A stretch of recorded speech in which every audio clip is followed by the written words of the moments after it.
everybody, Stephanie here from Instant Pot Basics and Beyond. And today we're going to make quinoa, getting back to the basics.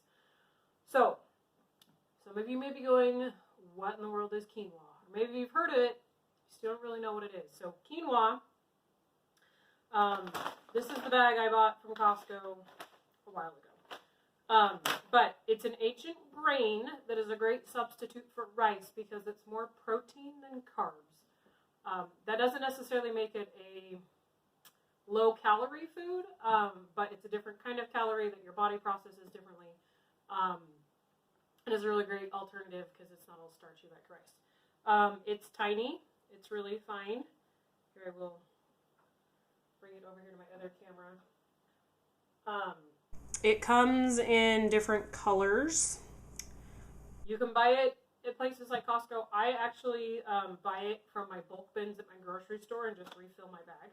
And I know they have a tricolor and I think they have a dark one, but I just get this one. You may have seen that you need to rinse it before you cook it. Sometimes it has a weird coating on the outside that kind of gives it an off flavor. So you can rinse it if you want. I haven't rinsed mine because I find it's kind of a pain and I don't really notice it.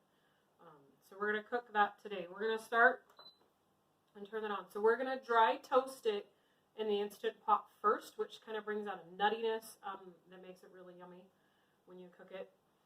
The nice thing about doing it in the Instant Pot, because some may say it doesn't really take that long on the stove. It's true. The nice thing about doing the Instant Pot is you can toast it, and if maybe you walk away and forget that you're toasting it, not that that would ever happen, because there's no distractions ever while you're cooking. It won't burn like it would if you're doing it on the stove. However, I suggest staying focused on what you're doing. Toast it in here. Then we're just going to add some water and some salt. You could definitely use broth if you wanted to use broth instead. Just maybe omit the salt then and salt it when you're done, because it's sometimes hard to know how salty your broth is. But today we're just going to do water. I'm actually making this to serve as a side dish with a roast I'm doing in my crock pot over there. Yes, I branched out. Or maybe I'm cheating on my Instant Pot. Here's the thing. I only have one Instant Pot. I should have another one. It's true. But sometimes you got to pull out the crock pot, and it's okay.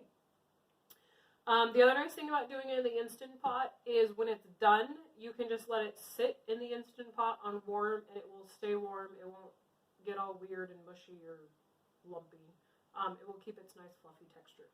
So I have 2 cups of quinoa. We're going to dump in the pot. And you may first notice, like, it's not going to look like anything's happening, really. This is on, right? Yeah. But as it toasts, you can smell it, and it will also start to turn brown. It'll get a little darker.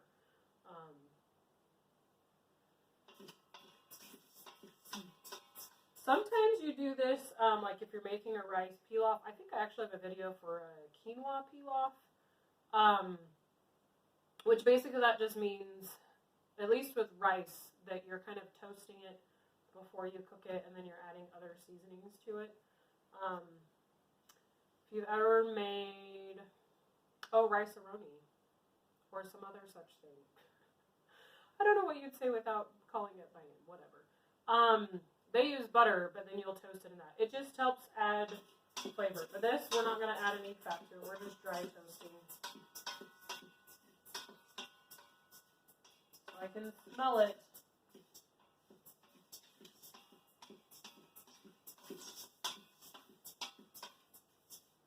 And it's looking a little darker. We'll give it just another minute.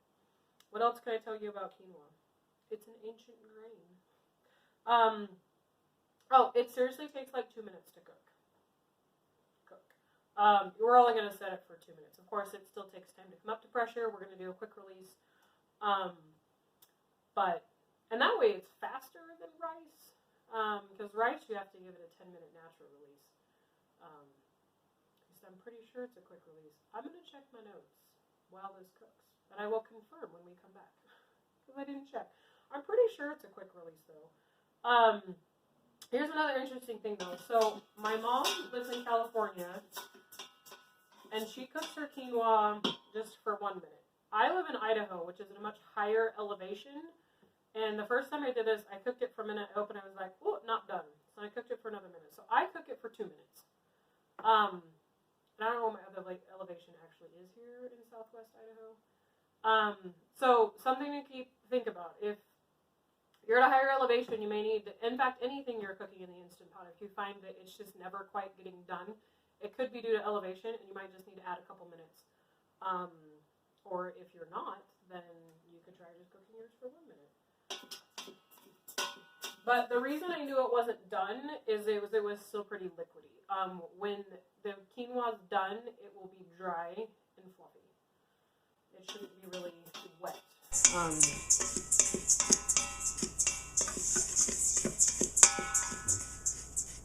Okay, I'm going to call that toasted enough. You could probably go for another minute or two, but I only have so much to say, and we don't need to wait forever. Like I say, I can smell it. It is turning golden brown. You can maybe see that not all of it is brown, which is why you could probably toast it for a little longer, but we're going to move on with life. So, we're going to put in a teaspoon of salt, because salt just makes everything taste better. And 3 cups of water. So this is a different ratio than the stovetop cooking ratio.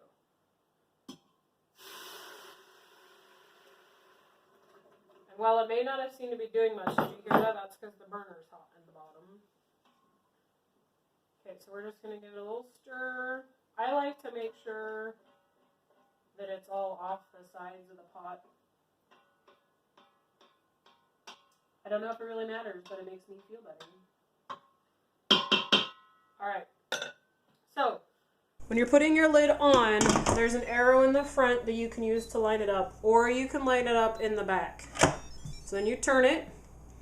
Your venting valve needs to be turned to sealing. Now remember, it's all loose. It's not going to be tight until it seals shut.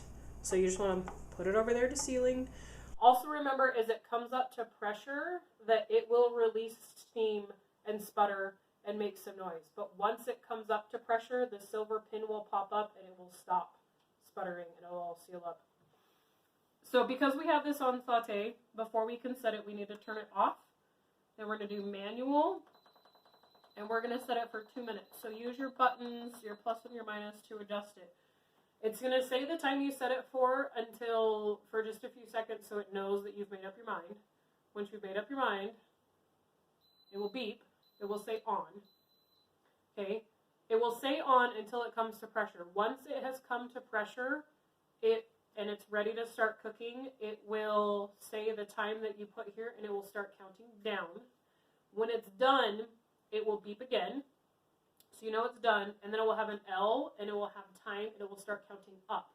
That is to let you know that it's on low, it's just keeping warm, and how long it's been there. So if you have something that you don't need a quick release, and you walk away and come back sometime later, you know how long it's been there. Or like when we do hard-boiled eggs, you let it, or even other things like rice, you let it natural release for a certain amount of time, then you know how long it's been in like natural release stage. So we're going to let this cook. And when we come back, we'll have fluffy quinoa. Be right back. And here we have our cooked quinoa. And you know what? Darn it. I'm actually going to say it needs another minute to cook. Do you see how there's still water puddling in the bottom? That is no bueno. So, this happens sometimes, guys. Like, this is the same way I did it the last time. Alright, so we're just going to put it for another minute. Alright, everybody, it's done cooking. We need to quick release our quinoa. I'm going to show you what that looks like, because it can be a little bit startling the first time you do it on your own. Here we go.